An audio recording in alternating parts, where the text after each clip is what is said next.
Hello, everyone. Welcome to Mark's Day's Creative Differences, a monthly live stream where I talk to writer friends about the little things that make a big difference to their craft and careers, in the hope that we can give readers some insight to the creative process and writers and other creative folk some practical advice they can actually use. I'm Mark Stay, author, screenwriter, and podcaster. And if you're joining us live, feel free to ask questions in the comments and take part in the conversation. A big thank you, as always, to Dominic Curry for his jingle. Let's hear it again.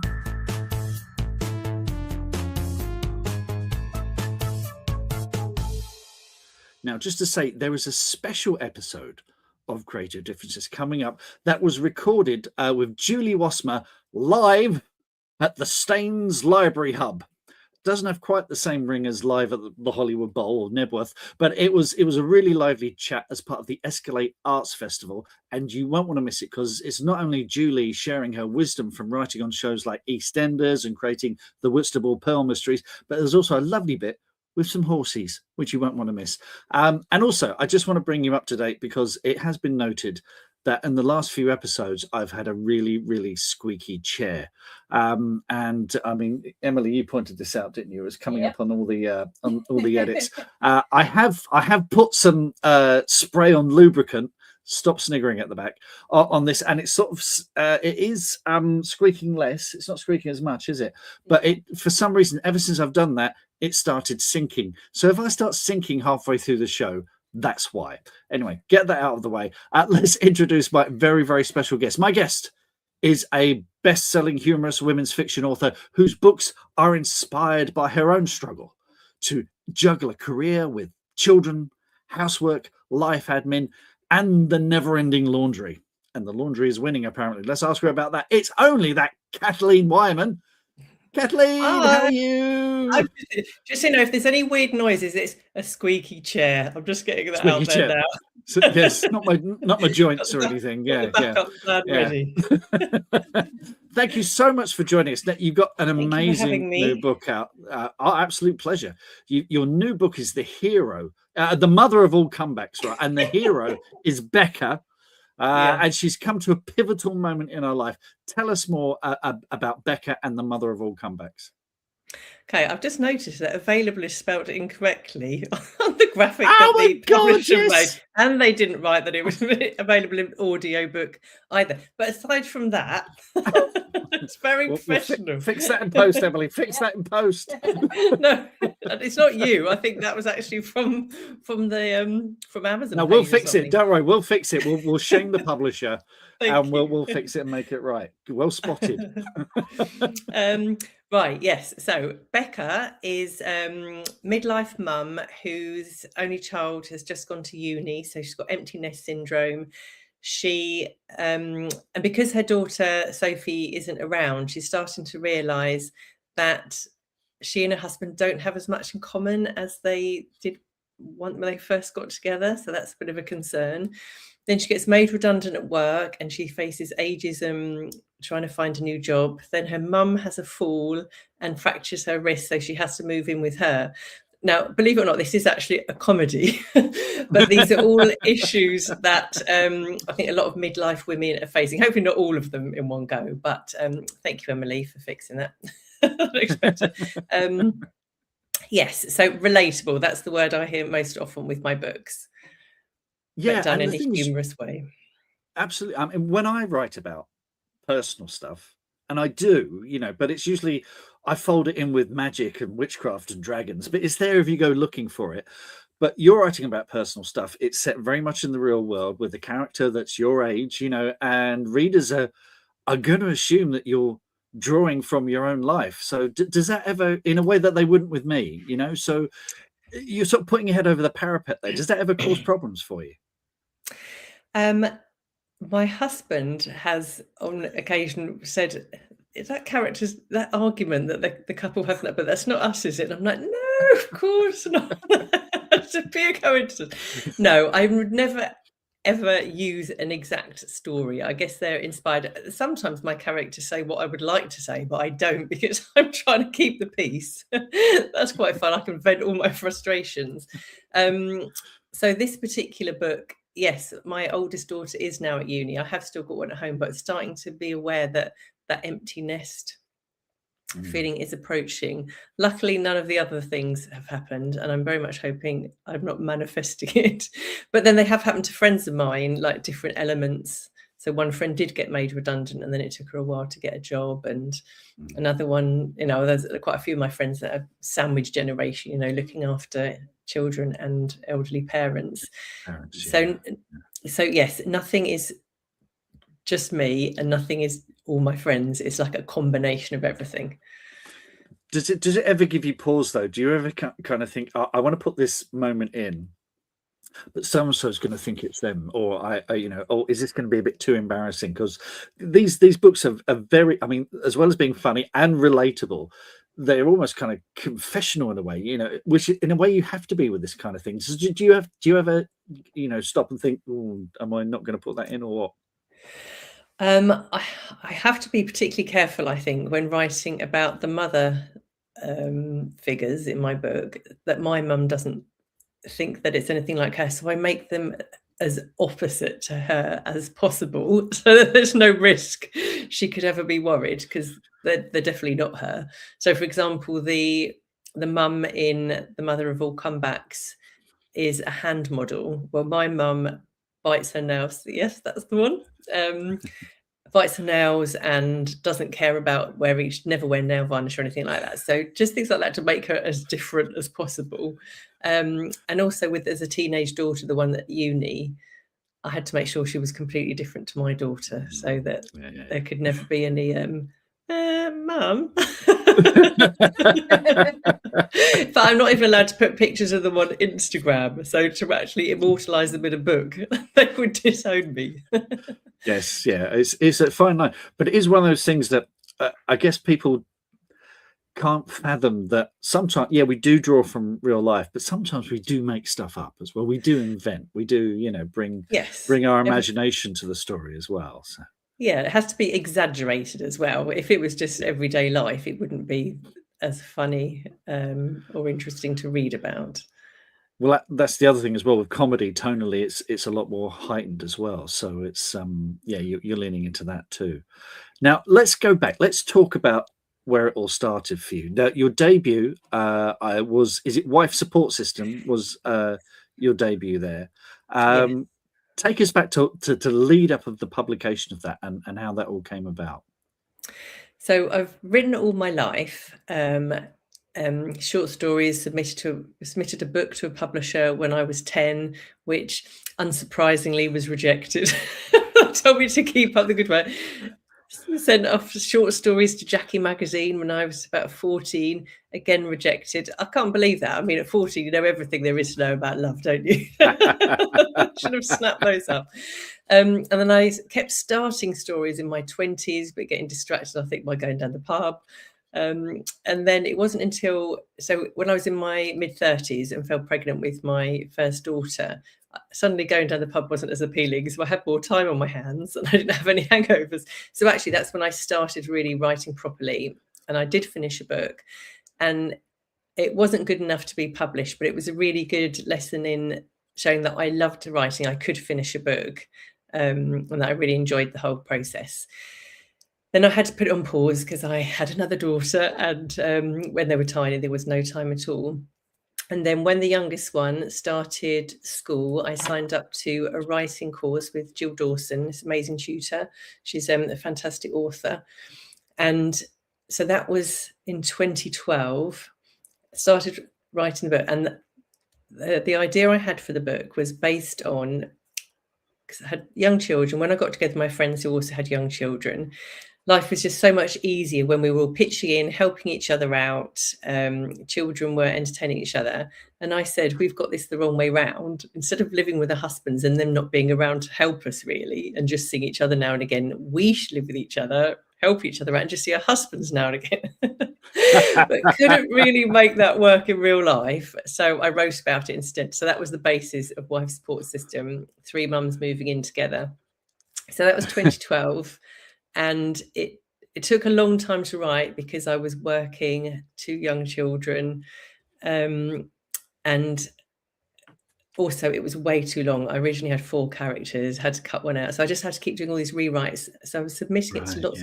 agents, but at the time it was all Gone Girl, Girl on the Train, all domestic noir, and everyone said they loved the idea, they liked the writing, but it was just the wrong time. But I was just determined not to give up. I really believed in the book, so I kept going, and I was entering writing competitions, and I joined the Romantic Novelists Association, part of their even though it isn't a romance, it's got romance in it.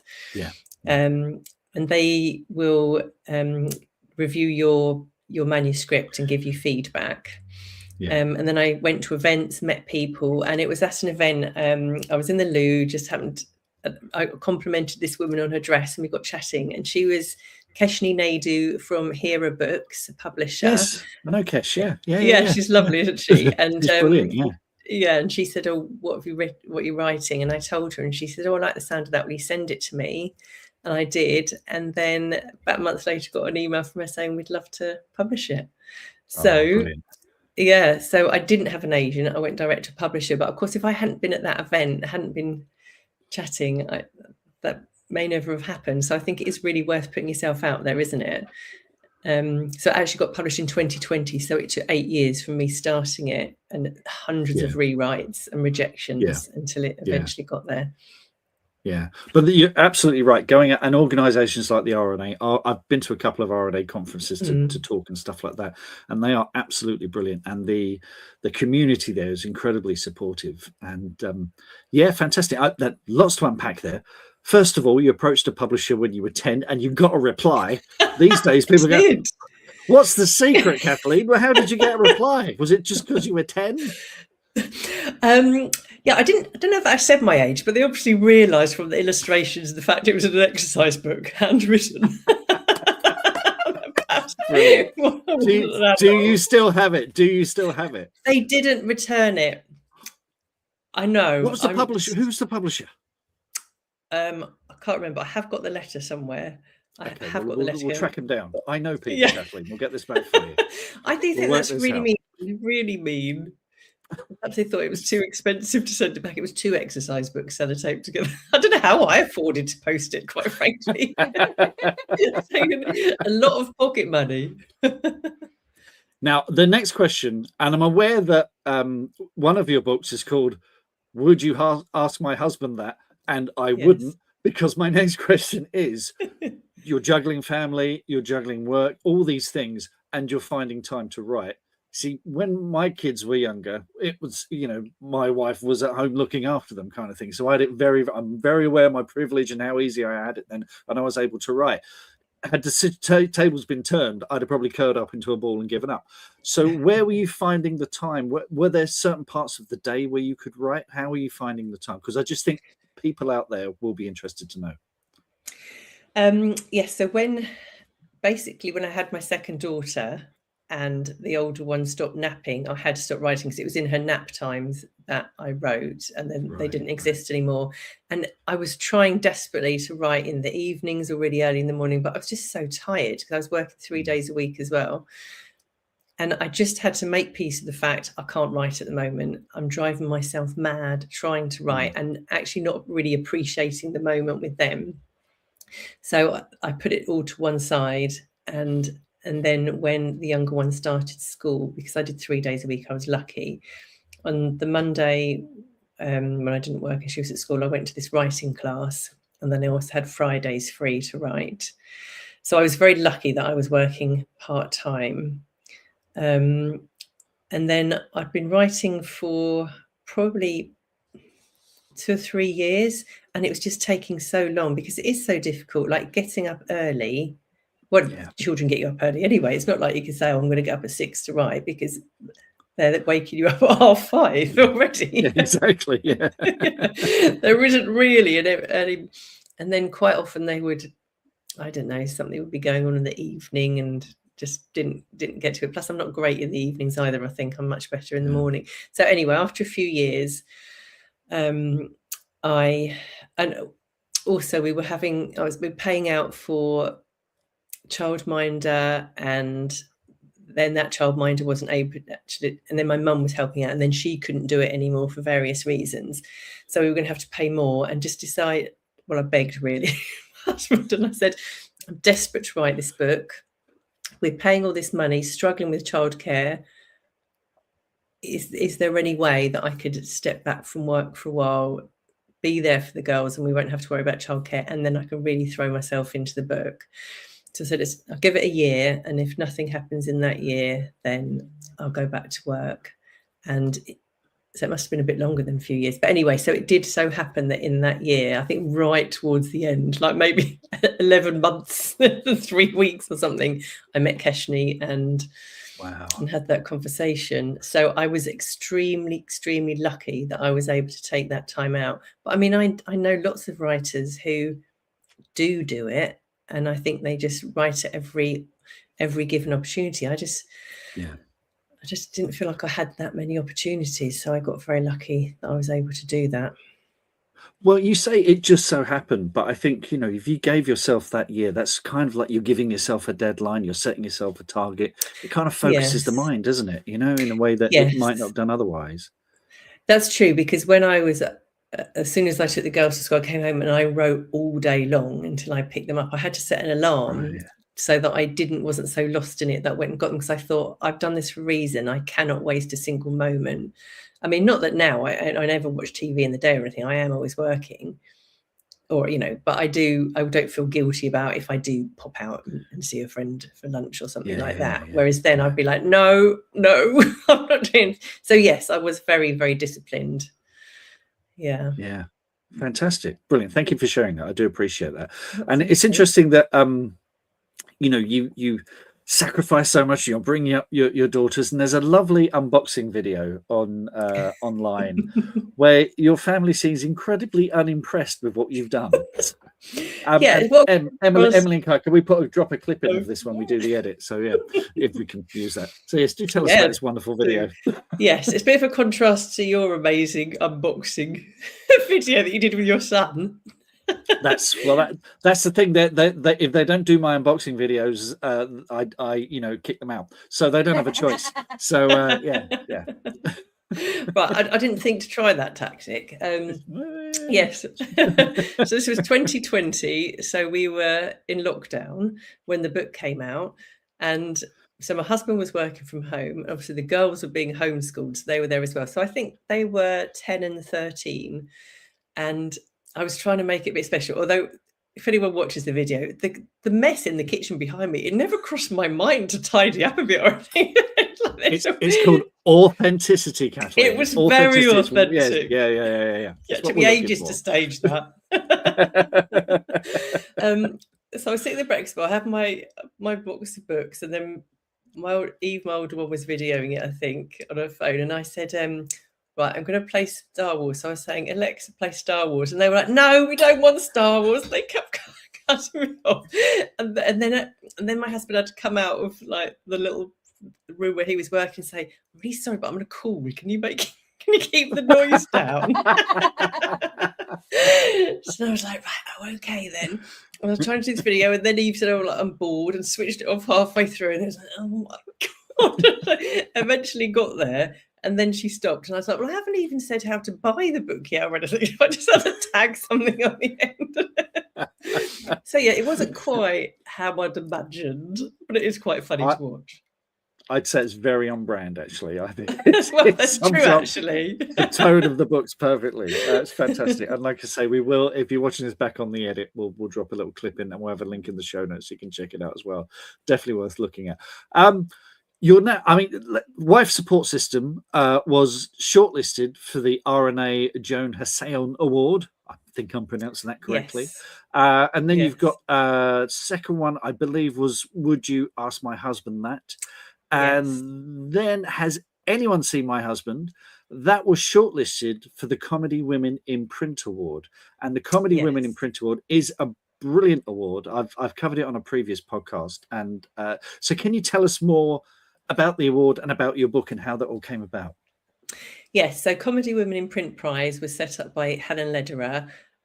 She realised that there weren't any awards out there really championing and supporting female comic writers, and she wanted to change that. And she's put so much work into it. Yeah. And it's a brilliant platform, and it's become a community as well. I've met so many people through it, and we really support each other. So yes, if you are a woman writing a book with humour in it, then please do check it out, comedywomeninprintprize.co.uk. And actually, Has Anyone Seen My Husband was the second book I wrote. So I wrote Wife Support System, was going through this massively long process of trying to find an agent and publisher. And while that was going on, I started writing Has Anyone Seen My Husband, which is all about being a second wife and being part of a blended family, dealing with ex-partners, stepchildren, etc. Again, it is a comedy. Yes. And so I was writing that, entered it into the Comedy Women in Print Prize in the unpublished category. Then I got an email saying, "Oh, congratulations, you've been longlisted. We need the full manuscript in 10 days. Well, I was only 2/3 of the way through the book. This was still lockdown when I was homeschooling. So I basically had to say to my, just throw some food at my children every day, saying, I'm sorry, I've just got to write. And I just wrote non-stop. And it was due at midday on Tuesday, say, and I finished at 11 minutes past 4 a.m. on that Tuesday morning. I typed the end and then just fell into bed for a couple of hours. Yeah. And then I didn't even have time to read it through before I sent it off. So I thought, well, it's never going to be shortlisted because it's probably complete garbage what I've written. But amazingly, it did get shortlisted. So that was fantastic. But there was usually a big party, but of course there wasn't because of lockdown. That was a bit of a gutter. Although luckily I have been able to go since without the pressure or the worry, I guess, of wondering if I'm going to win anything. So that was amazing. So I'd got shortlisted, and then Wife Support System had just come out, and being shortlisted got me the attention of an agent, Emily Glenister of DHH, and she is absolutely amazing. I forwarded her the book, and then we did a Zoom call, and she said, I love it. I'd really like to represent you. And so the first book, Wife Support System, I didn't have an agent. I went to the Society of Authors to get them to check the contract and everything. And the experience was fine because working with Keshni was lovely. However, having Emily as my agent, always have her, she's always got my back. She really champions me, to have someone to brainstorm with. And we get on so, so well that I'm really lucky, really got lucky there. Fantastic. And if it hadn't been for being shortlisted for Comedy Women in Print Prize, I don't know that she would have, I would have got her attention. I don't know, but I'm very glad I did. Fantastic. Certainly didn't hurt. No, definitely not. So you're now 4 books into your career. Mother of All Comebacks is the new one. What are the biggest lessons that you've learned putting out those 4 books? Is there anything you wish you'd known when you started out that you know now? One thing that I wasn't anticipating was how much marketing and PR you have to do for your own books. Yes. It is like a full-time job in itself, and that's completely what I'm focusing on at the moment, really. But I don't know if it's having any impact, and it's stopping me writing the next book. Yeah. So, I just feel like, because the book only came out last week, I've really just got to push it like crazy, and then I'll do that for another week, and then I've really got to get cracking with the next one. The lessons that I tell other people that to learn from my experiences, I'm very foolishly not doing myself, really. It's like, do as I say, not as I do. Guilty as charged. Yeah, same here. Yeah. Yes, which is prioritize your writing, do your X thousand words or however much time you want to dedicate each day, then do the jobs such as your marketing and PR or linking laundry or whatever. But I think, well, I'll just quickly do this post, and but I'm so slow and rubbish that it takes me about 2 hours to do a little post. Yeah, but that is the thing, though, isn't it? I mean, social media's become so disparate now. It used to be, you'd maybe pop something on Twitter, and then that had the reach to have some kind of impact. But of course, now, social media is completely fragmented. So I know that if I put a video up on, and I start with TikTok because it has the best subtitle technology, Okay. getting the subtitles right, because if you put a video up without subtitles, you might as well not bother. So you got to do that first, and then so I do that, and then I put it up on YouTube, then I put it on Substack, and then I put it up on Instagram, which thankfully feeds out to Threads and Facebook, and then I put it on Blue Sky, and that's an hour. That's an hour at least, and that's it. And I'm maybe scripting it beforehand, and also trying to think of a clever idea that's going to shift books. And then you look an hour later, it's like 20 views. Oh, great, wonderful. But do you know what? I'd be quite pleased. Sometimes I'll spend hours on one, and it's like one like maybe. Yeah, but I'm only really. I'm not even. I'm going nowhere near TikTok. That's fair. I'm useless. Yeah, it is fair. It is fair. Yeah. I mean, the thing is, what my piece of advice to most writers is carve out a little corner of the internet for yourself. And see Kathleen's website going across the bottom there, cracking website. Do check it out. So that's something that they can't take away from you. So I've got my own website. I've got my own little online store. I think we are increasingly having to build. I mean, just this week, there have been all sorts of shenanigans going on at Kindle Unlimited. People saying that their page reads aren't coming up on Kindle Unlimited, and the allegedly, big air quotes here, Amazon used AI to write some code which has completely nosed up the reporting for sales on Kindle. So a lot of people are going, "What is going on?" So we're learning that you can't rely on these big tech companies. You have to carve out a bit of the internet for yourself, I think, and that's. As if we haven't got enough to do already, so it's people say, don't they, make sure you get a newsletter so that you have those contacts. But so I did a big thing when the last book came out saying, sign up to my newsletter and I'll give you the first 3 chapters of the book that's not out for a few weeks free. And the only person that signed up was my neighbour. So okay. She could have just asked me, So yes, that hasn't worked at all. Well, the thing is as well, if you're a self-published author, you can immediately see the sales. But if you're traditionally published, you don't get access to those figures unless you constantly nag the sales team. Speak as someone who used to be on a sales team, we would get authors going, okay, we're doing a promo. Let's you get the kind of more pushy editors coming over to my desk and saying, right, so-and-so's going on Women's Hour. Is there a sales spike? That kind of thing. And okay, yeah. But of course, if everyone did it, they probably wouldn't have made me redundant. Stop it. Okay. Well, we're going to take a little break now.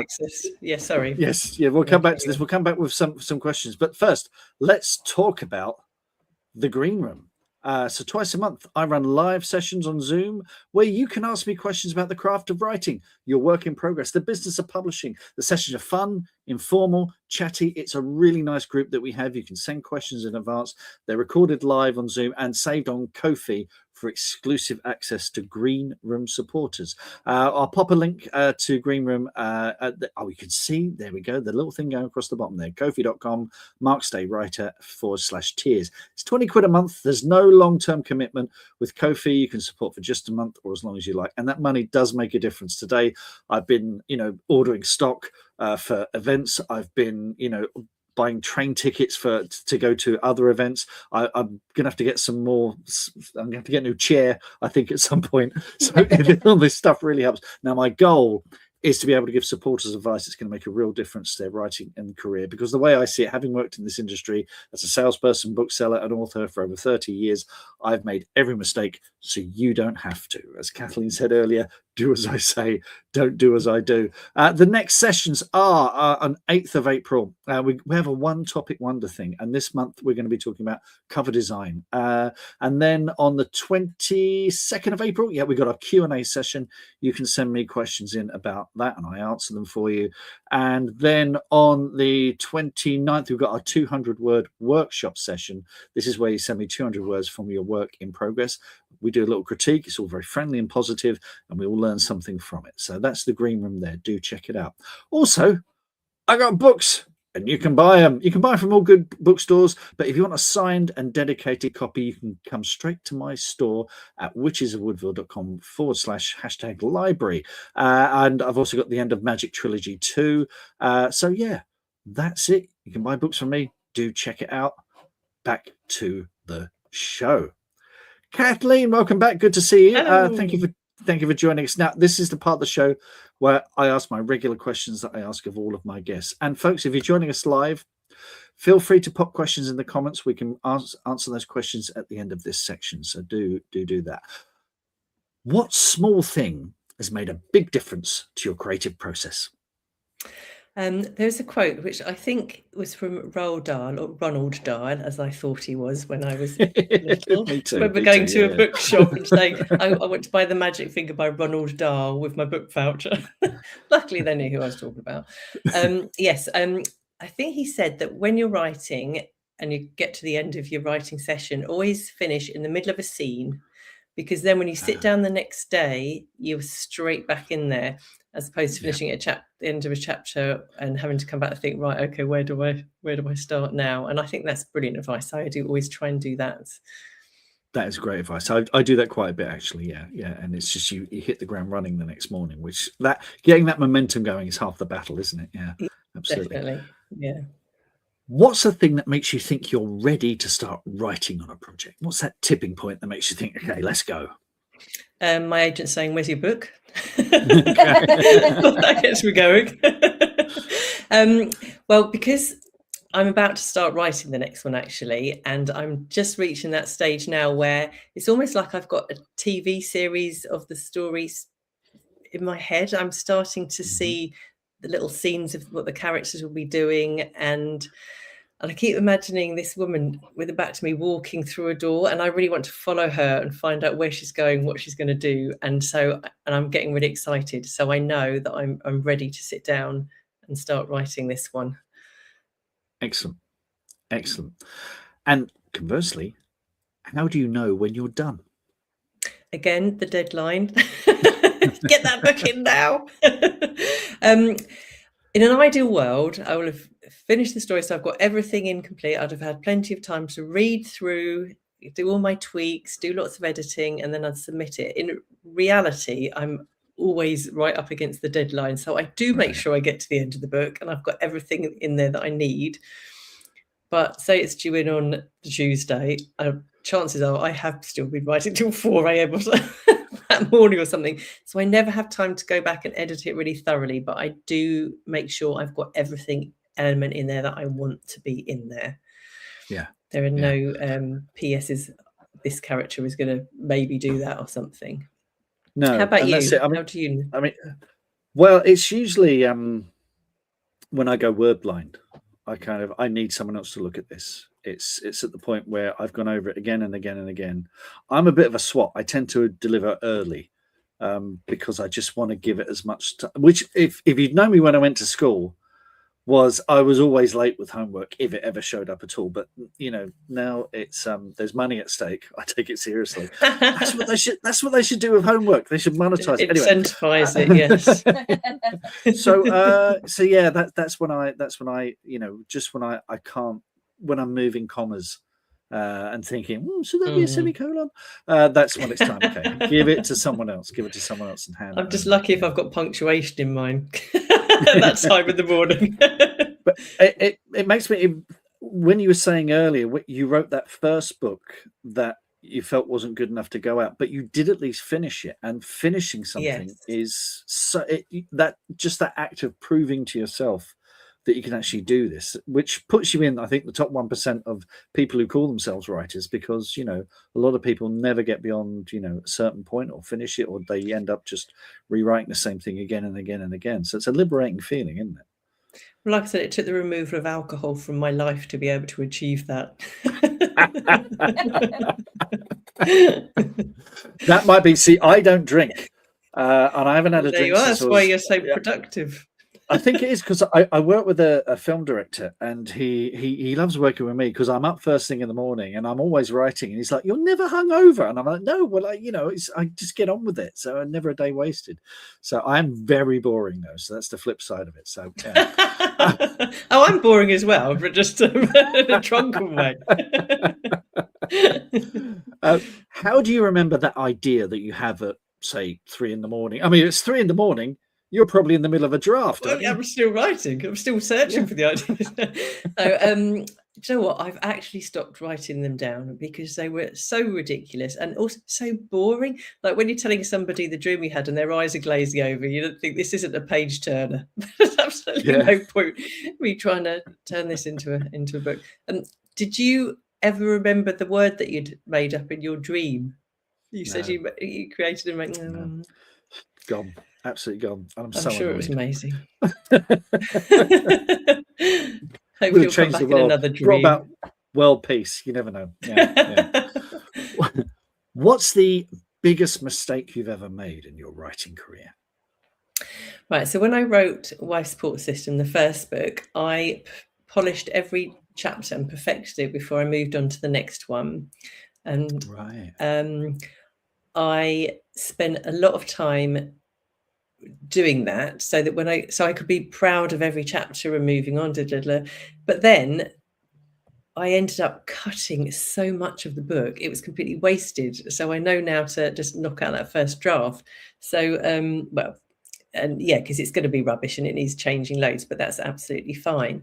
So Wife Support System, I think I said earlier, I even had to take a character out. There were 4 women living together initially. So to have spent all that time making her as well-rounded and her dialogue as witty as possible and everything, and then just cut, it's like, oh God, I would have saved myself a lot of time and work if I hadn't done that. But then I learned from it, I guess, in that. Exactly. Important lesson to learn. And there are people who write like that. I know Ben Aronovich writes like that. Because he puts up his daily word count, and sometimes it'll be 272 words, but Ben will tell you that those are the words that end up in the finished book. And I don't know how he works like that, but he does. No. Very successful. So there's no one way of doing this. Each their own. But yeah, I'm with you. Just get it down and dirty and get it out, and fix it later. Yeah. Yeah. What's the best happy accident of your writing career? I think it is something that I hadn't expected at all, was that as well as writing, I now interview authors a lot, and I chair panels and an events host at festivals and things, which I had never expected. And that came about, I was at my local independent bookshop, who I've got to know well, obviously, and chatting away, and they happened to mention that Susanna Constantine was coming in to do a talk about her memoir, Ready for Absolutely Nothing. And they said, oh, but we need someone to interview her. And they didn't want to do it. And I said, oh, I'll do it. Yeah. And they said, would you really? And I said, yeah. Well, I used to be a journalist, so I guess I do have that advantage in that I'm used to coming up with questions and asking people. But I mean, I was really, really nervous on my first event, but I do get a real kick out of, a bit of a high from chatting to authors and about all things writerly. And so that's a really, really lovely part of my life now, which I hadn't anticipated. Yeah, no, same here. I love it. I love talking to authors because I learn something every time. And it helps you feel, you know that you're in the same boat, I just love chatting to them. If someone can pay me to do it and sit on a stage or give me that little ego boost, or maybe even stupid enough to start a podcast. So I do enjoy it. And if you've got that skill set, because most authors are quite shy of retiring types, then you should definitely use it if you can. I've learned so much doing this. Yeah, I was so shy as a child, so shy. Like I used to go red when they called my name in registration because I couldn't put any attention on me. So the thought that I actually now, like I hosted a panel at Forthright Festival a couple of weeks ago, and I compared the Big Book Night, a charity night with authors, and both audiences had over 150 people in them. And yeah, I was nervous, but the thought of doing that, I just can't believe where that's come from, really. But I like it. So, Yeah, well, once I've got that's over the good. nerves. That's a good buzz. It's a good buzz. Yeah. And finally, is there a character or a story that's swirling around in your head that you want to write, but you're not ready to write yet? Well, because my books are about real life. So when I started off, they were very young children. The children have gradually got older and now I've got to the empty nest stage. So I'm thinking if I carry on, eventually, then I'll be writing about probably having grandchildren and how that juggle. But as my daughters are only 19 and 17, I am not ready to write that book for a very long time. Yes. Fair enough. Yes, fair enough. Emily, do we have any questions from the good people joining us this evening? Yes, we do. We do. Lovely. Okay. Thomas. Oh, okay. Ah. So we get the biscuit question every episode from Thomas. What type of biscuit do you rate as an author? Jaffa cakes don't count. Are you Fair mad, enough. man? Well, anyway. I do love a Jaffa cake, but I guess it's a cake. Yes. Yes. Custard cream, I think, would be my Classic. favourite. Classic. Yeah. Yeah, excellent. old school. In fact, I can't buy them because I will sit and eat a whole packet. Well, who wouldn't? I mean, that's Exactly. Foolish. You don't need Yeah, to put a yeah. half-eaten wrapper back in the Well, biscuit tin. but no, and they go off so quickly. You have to. It's almost like the I manufacturers assume they know this. do. I don't actually know for a fact. But No, exactly. Yeah. I was saying earlier, I don't drink. I remember years ago, I worked for Waterstones and we were going to do an audit, and the manager, because he lived so far away, he stayed the night with us and kept on our sofa. And I said, do you want to drink? I said, I've got some beer. I said, oh no, the beer's gone out of date. And he was like, the beer's gone out of date. Who lets beer go out of date? And I'm like, I do, just for guests. Fair enough. And yeah. Anyway, any more questions, Emily? Yes. Okay. Steve Gowland says, you mentioned the Romantic Novelists Association was helpful with your career. How important do you think it is finding your community, and how did finding that community help you? Great question. Thanks, Steve. Yeah, I think that's really important. When you can chat to people, feed off each other, have that support, champion each other, brainstorm, it's an amazing thing. And so, yes, Romantic Novel Association, and as I said, the Comedy Women in Print, we've got a really community there. So I don't know what genre of books you write, but I mean, there are lots of crime writing organisations, or there might be local writing groups. So I've actually set one up in my hometown and we meet once a month. And it's just a really, really lovely safe space where we can just all talk about whatever we want. I mean, quite often it's not about writing at all because we've all got to know each other really well. But yeah, we bounce ideas off each other, or we can ask advice about agents or publishers. And I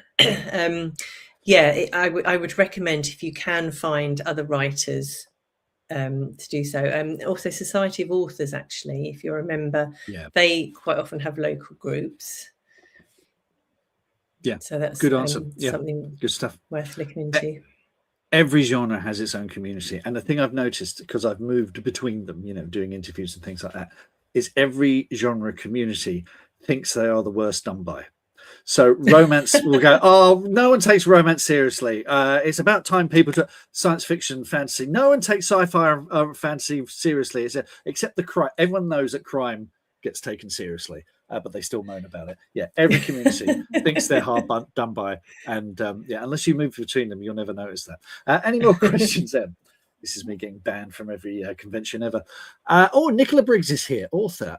Nicola says, hi, Kathleen. Do you go back and read your books after they are published, and what do you think when you do? That's a great question. That is a really good question. Well, because I quite often do readings from the latest book when I go to an event, so I do have a little look through, but I don't read the whole thing. However, I have listened to my books because I get gifted an audio book, right? And I have to give it a bit of distance. I can't listen to it straight away. So, for example, I probably listened to Wife Support System about 3 years after I'd written, and I don't want to sound vain or anything, but I was thinking, well, I'm pleased with that, actually, Yeah. Which is a nice feeling. So yes, that's what I do, and luckily I've had really good narrators as well, because that does make such difference. If I had a narrator that was annoying me, then I wouldn't enjoy that so much. I can't imagine sitting down like with my book, "Oh, what should I read tonight?" I'm like, yeah, I can't imagine doing that. But like I said, I do listen, and I've had a bit of distance. Yeah, it's but I recognize that thing when you go back and read something you wrote years ago, and you go, "Oh, that's actually quite good. Well done, Yeah. me." You know, it's having that just because all you remember is the last minute stuff, the rewrites, the copy editor pointing out that you use the word "side" 1132 times, and you know, and all the things that went wrong before it became good, and then in the end, you actually have something that's really good. Yes. I did have to completely, because between the end of Magic and the end of Gods, the second book, there was like 5 years, and I had to go back and reread the whole thing, Different if it's a making notes series, as I isn't went. it? Yeah, because I'm writing Yeah. a sequel, and it was, again, I was like, yeah, this is good. This is good, actually. Oh, thank God. Oh. So, great question. Thank you, Nicola. Next question, please, Em. Natalie Perry. Oh, we're going to be talking about Natalie Perry in a minute, actually. Do you have any plotting or pacing techniques you use for each book? Thank you. Good question. Yes, I am a plotter. So what I do is I need to know where the story's going, how I'm going to get to the end, but I don't have it in great detail. So I will have like a chapter plan, say, with it could just be one line for each chapter, and I don't know how that thing is that has to happen in that chapter will happen. That's like the fun part when I write down how it all comes out, but I know that thing will happen, so I can then move on to the next stage of the story. And it does change. I might be 2/3 of the way through, and then a story element just happens, and I think, right, okay, I need to go back and add something earlier on so that links in. But yeah, I'm not. I wish that I just sit down and it all la la la la all comes out magically, but it doesn't. I do have to have that outline to take me through to get to the end. And pacing, pacing is an interesting one because we don't talk about that often enough. How aware are you of the pacing of a novel as you're putting it together, or is that something you think about more in maybe the second draft and the edit? I try to end each chapter with not a cliffhanger exactly, but you know, something that makes it and want to read on. And then I'm aware that towards the end you need, like, when you hit rock bottom, lost everything, how are you going to come back out from this? But I don't worry about that too much. I try and, I guess a bit ups and downs, but I don't have it paced in that, at this section that's got to happen and that's got to happen. I just let it flow a little bit more, and then maybe I'm getting it all wrong, I don't know. But it seems to kind of like work out okay with the story, the way the story goes. I think subconsciously I probably pace it, but don't think too much about at X amount of words that sort has to happen. That's probably the best way to do it. I think if you overthink these things, you can send yourself into a spiral. So, but yeah, good stuff. Lovely. Thank you. Any more questions, then? 2 more. Gavin's here from New Zealand. Gavin says, how do you select your reading? So this is when you're doing events and giving a reading. And do you have any minimum or maximum reading times you tend to aim for? Good question. Okay, so I've just done a couple of events lately for the Mother of All Comebacks, and I've actually started with the beginning because I think, well, obviously it sets the scene because it's the beginning of the book, but I think it really sums up, you can instantly see where the character's coming from. So I think it's a nice intro. And the first one specifically asked for a 5-minute reading, which I did, and that seemed to be okay. But then I did another event this weekend and I did the same reading, and actually the first one was in the 150 seat audience. This was smaller, maybe 30 people, and I did think, I feel like I'm going on a bit now. I think maybe in a smaller, more intimate group, maybe 3 minutes would have been better. Yes. And I think shorter is better. But you know, I've sort of done 5-7 minutes tops because most authors are terrible at reading their own stuff, which is why we get narrators to do the audiobooks, because you know, and also it's I think shorter, just give them enough, give them a taste, because I've been to conventions and things where people are reading for 15 minutes and you know, you just want to have a nap halfway through. I mean, it's just I'm not sure the oral tradition really stretches to some of these books. So yeah, short is sweet. Yeah. Excellent. Thanks for that question, Gavin. Next question, please, Em. Mhm. Ragnar is here. How do you feel best supported in your writing by those around you? Anything small or big they do that helps in your writing? That's a great question. Thank you, Ragnar. My family help in that they do all these things that are really annoying that I can put into my book that make them relatable. I don't mean that, obviously. We've got to clip that out, Emily. Make sure we Yeah, put that out of please edit context it. on social media. Yeah. Otherwise, the next book will be about being divorced. Well, my husband was amazingly supportive in that when I said I'd like to take this year out. I mean, admittedly, it was really helping us out childcare wise, but he knew it was my dream and I didn't want to get to my deathbed and say, I really wish I'd given that a good go. And he understood and supported me there. The girls, I think, well, they're teenagers. They're really like, but my friends are amazing. They read my books, they listen to me, they help me bounce ideas. And this writing group I said about, they're fantastic as well. And my agent, she has become a friend and I can contact her anytime. And I wouldn't expect her to get back to me straight away, but she almost always does. She's just really lovely and cares about her clients, which is a bit annoying. I thought it was just me she cared about, but it turns out it's everyone. But yeah, I think it is good to be supported. It must be quite hard if you haven't got that. But it is, and the thing is, agents and publishing people are great because they understand and other authors understand, which is why it's important to find a community. But family, I mean, my mum and dad were always very proud of what I've done, but I couldn't say to them, "Oh, I got Kindle Daily Deal today" or whatever. No, that's true. Actually, that does. Yeah. Yes. Yeah, I don't. I tend not to bother mentioning those kind of things, to be honest. Yeah. So you get, we get our little dopamine hits from talking to those who actually understand. So yeah, totally get that. Brilliant. Thank you, folks. Thank you for all your questions. Let's get into my fun part, which is what's bringing you joy at the moment. This could be books, movies, TV shows, games, music, whatever's making you happy when you're not writing.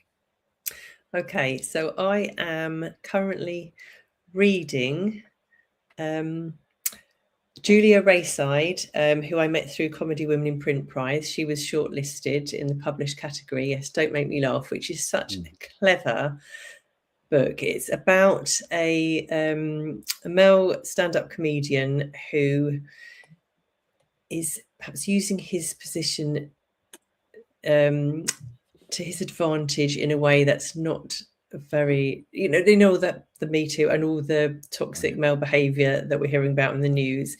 This is looking at it from the perspective of the stand-up comedy world, and it's very witty. And it's really clever, and she's an amazing writer. So I'm really enjoying reading that. She's a brilliant writer. She has a really good Substack, and she is very good at nailing all the kind of the toxic males out there, which is definitely worth a read. So yeah, this is definitely going to be worth checking out. Yes. Yeah.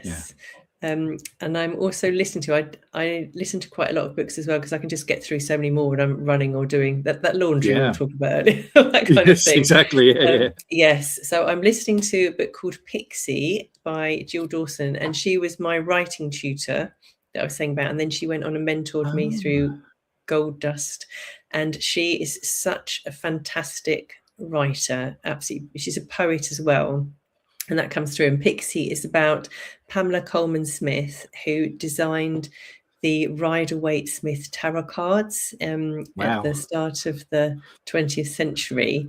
And it's all about her story. She was very young and like early 20s and had to find her way. She's orphaned and had to find her way in a male-dominated world.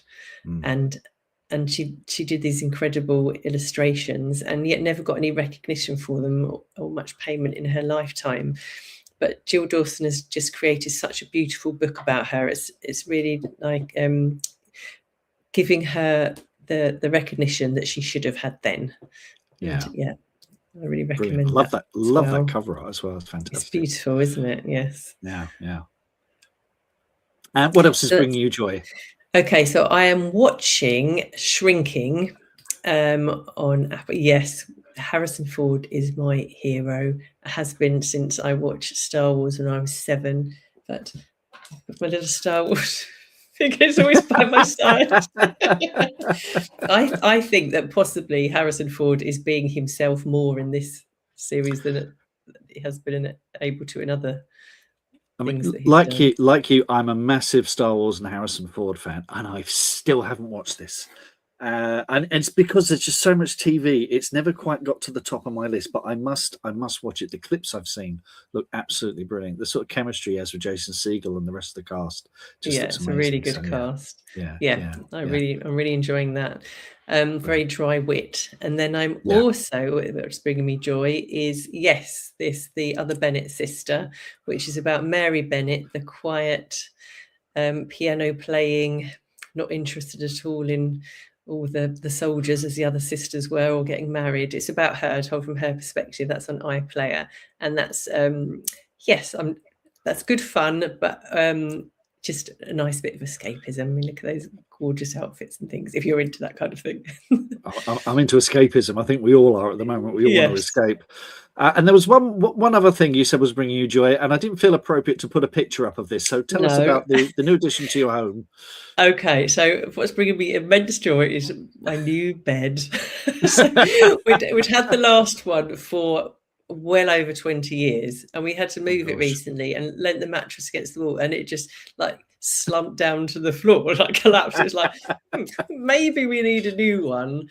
And it had been a really low onto the ground double bed that my husband and I bought when we first got a house together. So probably it's nearer 30 years, I don't know. But anyway, we treated ourselves and we upgraded to a Super King bed, and it's got this really deep mattress, and it is just amazing, absolutely amazing. If I could have done the interview in the bed, I would have done. But that might be a bit unprofessional.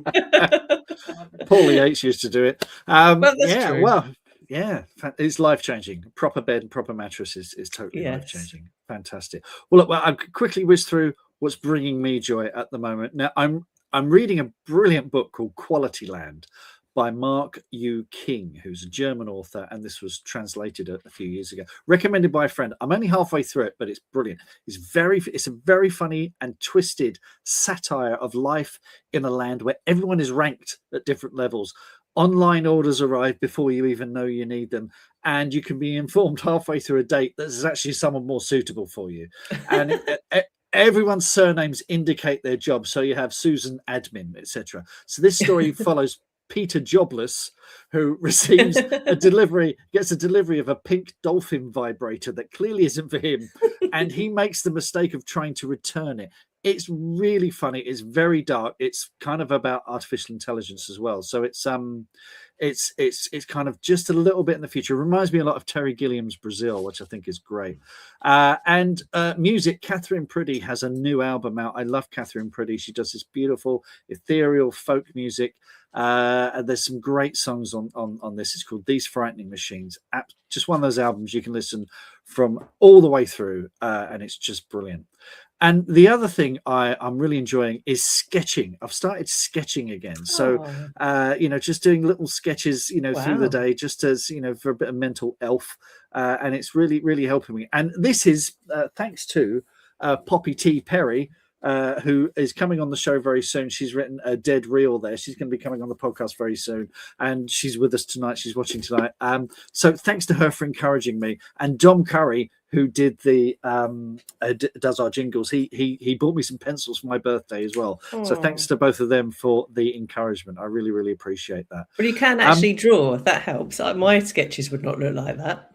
Well, I always enjoyed it. I was never quite good enough to to go professional, but I just enjoying the process. It's the thing, isn't it? It's always I remember when I was 15, I wanted to, when we were doing work experience, I wanted to go to 2000 AD comic, but they weren't taking anyone on. So I went to my local newspaper instead. And that's one of those sliding doors moments where I think if I'd gone there, maybe I'd be drawing Judge Dredd or something. But we'll see.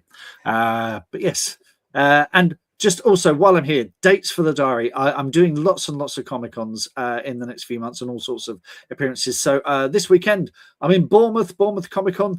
They've got Christophe Lambert from Highlander. He's going to be there. He doesn't turn up very often. That's going to be a good one. And in a week from now, 30th of March, I'm going to be in conversation with that there, Ben Aronovich at the British Library. So do check that out. That's going to be fun. Over Easter, I'm at Fort Amherst. This is a fantasy festival in the caves of Fort Amherst in Kent, near Chatham in Kent. I love doing this. It's brilliant. It's 2 days. I'm in a cave selling books. And it's just really, really good fun. Do come along.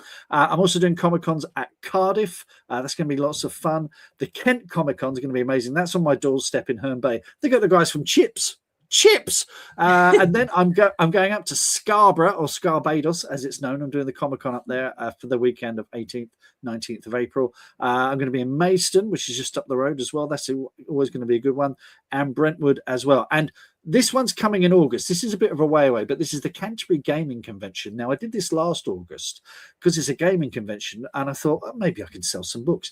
It was a really, really good day, and the organisers got in touch and said, lots of people, they did a survey afterwards. Lots of people like seeing authors there. We're like 2 or 3 of us there. So we're having our proper little corner there now. And we've got some amazing authors coming along, including Jennifer Druitt, Phil Oddie, Ian Hunter, Malcolm Dixon, Tracy Carville, Ian Watson, Francesca McMahon, Arthur Billington, Loz Cadman, Neil J. Hart, Toby Faulkner, Jack Howard, James Gray, and little old me, and Books and Brews, who are helping run it as well. So that's going to be written. Now, I know the early bird tickets are going really, really fast. So do get involved with that one. Do get involved with that. So yeah, Kathleen, thank you so much for joining us. What's coming next? You mentioned that you're starting something new. I am, yes, the next book. Well, I better get it approved by the publisher first. Otherwise, that will be one of my mistakes. Small detail. Yes, I'm taking part in Bournemouth Writing Festival in April, and then Beyond the Page Festival in Brighton in May. So I've got those coming up. And yes, I really need to get my head down and write this next book, as it's due in October, and I'm not that fast a writer. Brilliant. So they're my main things. Yes, and more promotion for The Mother of All Comebacks. And if anyone buys it, then I very much hope you enjoy it. There it is, Mother of All Comebacks. We'll put links in the show notes so you can check it out. Definitely worth reading. Absolutely, 100%. So thank you very much for joining us, Kathleen. Just a couple of things as well. My absolute pleasure. We were talking earlier about Comic-Cons as well. I just want to say also, I forgot to say thank you to Richie Cave, who brought me a box of Krispy Kreme donuts to the Comic-Con at Peterborough. I'm just going to give his book a plug, Zippo, a Soho Story.